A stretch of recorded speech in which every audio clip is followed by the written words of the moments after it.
On May 18th, 1291, the walls of Acre, the last major Crusader city in the Holy Land, were breached by 200,000 Mamluk soldiers under Sultan al-Ashraf Khalil. Inside the city, standing near Grand Master William of Beaujeu, was a man whose name we do not know. History calls him the Templar of Tyre. He was not a knight. He was a translator, an Arabic-speaking secretary who served the Grand Master of the Knights Templar. He understood both sides of the war, and he was the only person present to write down what happened. The siege had lasted weeks. The Sultan's army stretched across the plain outside the walls in numbers that survivors described as beyond counting. Catapults hurled stones day and night. Mining operations undermined the towers. The defenders, Templars, Hospitallers, Teutonic Knights, Venetian and Genoese merchants, and thousands of civilians knew they could not hold.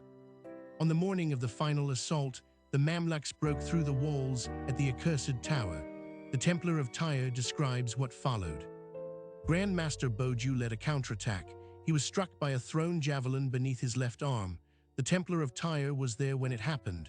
Beaujeu turned away from the fighting, and someone shouted at him, accused him of fleeing. The Grand Master lifted his arm and said, "I am not fleeing, I am dead." He fell from his horse and died. The city descended into chaos. Greek fire filled the air with smoke. An English squire was engulfed in flames. Ships in the harbor were so overloaded with fleeing civilians that they capsized.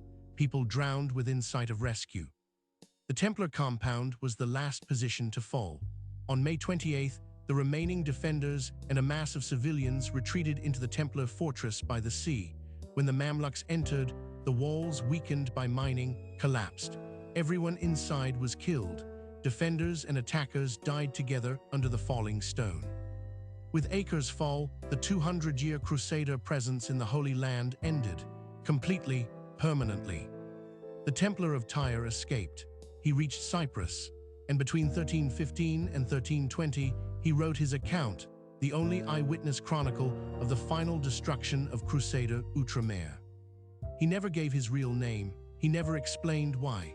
He simply wrote down what he saw, the javelin, the fire, the collapsing walls, the Grand Master's last words, and left it for history.